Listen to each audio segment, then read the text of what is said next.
పట్టణాలకు వలస వచ్చి మనం కష్టే చెంతోరిస్తే కానీ నీకు ఒక్కడి పువ్వు దొరకని రోజు నువ్వు ఈ రోజు ఇంతగా మీరు కుమ్మలాటలు కొట్లాడకుండా మీలో యూనిటీతో ఖచ్చితంగా యూనియన్లో చేరండి. యూనియన్లో ఉన్నటువంటి వ్యక్తికి ఉండే రెస్పెక్ట్ వేరు. మీకు తెలుసు doctor BR Ambedkar political power is master key అన్నాడు. అదేవిధంగా మనం అందరం యూనిటీ ఉంటాం. మీ అందరికీ తెలిసి ఇక్కడ కూడా నాకు తెలిసి ఈ యొక్క మీరన్నట్టు కాంక్రీట్ కులం, మీరన్నట్టు విల్లర్స్ కులం ఏదైతే ఉందో ఆ కులంలో అన్ని కులాల యొక్క మిళితం. చీరు తేపి పొగరు ఉప్పు అన్నట్టు మనం అన్ని కలగలిపి జరిగే ఉగాది పచ్చడి ఏ విధంగా ఉందో మీ అందరూ కూడా అన్ని కులాలతో ఇక్కడ మిళితమై ఉంటుంది. ఈ ఆ రోజు బాబాసాహెబ్ అంబేద్కర్ ఏ విధంగా అయితే వాళ్ళకు ఎంఆర్పిఎస్ అనేటువంటి వ్యవస్థను ఎక్కడైతే స్థాపించున్నాడో ఈ రోజు మీరు ఆ ఎంఆర్పిఎస్ అనేటువంటి మందకృష్ణ మాదిగా ఒక ప్రధానమంత్రి కౌగులించుకునేటువంటి స్థాయికి వారి యొక్క సంఘం వెళ్ళింది.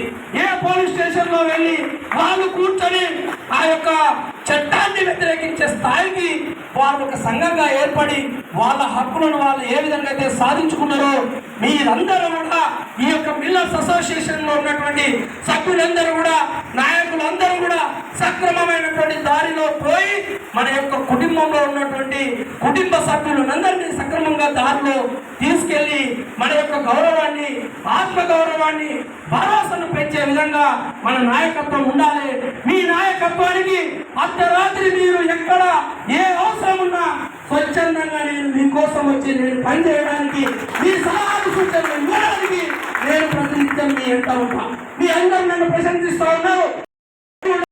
హైదరాబాద్ కు ఎక్కడో మారుమూల ప్రాంతంలో రేపలేనటువంటి ప్రాంతంలో పుట్టి ఉస్మానియా యూనివర్సిటీలో ఎంఏ ఎకనామిక్స్ నాకు విద్యాలయంలో నాకు సీట్ వచ్చినప్పుడు హైదరాబాద్ నగరానికి కేవలం 100 రూపాయలతో నేను ఇక్కడ వచ్చి హైదరాబాద్ కాచిగూడ రైల్వే స్టేషన్ లో దిగి నేను ఉస్మానియా విశ్వవిద్యాలయానికి రైలు పట్టాల మీద వెళ్ళి నేను అక్కడ నా యొక్క ఏదైతే గ్రాడ్యుయేషన్ పోస్ట్ గ్రాడ్యుయేషన్ పూర్తి చేసుకున్న తర్వాత హైదరాబాద్ లో మీరాక నేను కష్టం తెలిసినటువంటి బిడ్డను, మీరు ఒక లాంటి బిడ్డను, ఒక రైతు బిడ్డను మీ అందరి కష్టాలు చూసినప్పుడు నిజంగా ఒక సమన్వయంతో మీ అందరి సమస్యలను పరిష్కరించి మీ అందరికి ఒక అండగా, ఒక భరోసాగా మీ కష్టం తీర్చే విధంగా నేను ఉండాలన్నటువంటి కళ మీ ద్వారా నాకు సహకారం ఎదుగునేందుకు మీరందరూ నన్ను ప్రోత్సహిస్తున్నందుకు నిజంగా నేను కృతజ్ఞతను.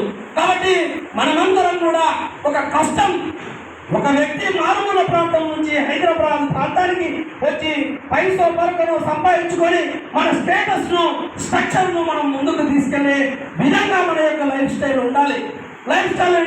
లేదనుకో హైదరాబాద్ లో బతకలేని ఏ కార్మికుడు వాడు గ్రామంలో బతకడానికి కూడా వాడు అనర్హుడు అని చెప్పేసి నేను ఈ సభాముఖంగా తెలియజేస్తా ఉన్నా.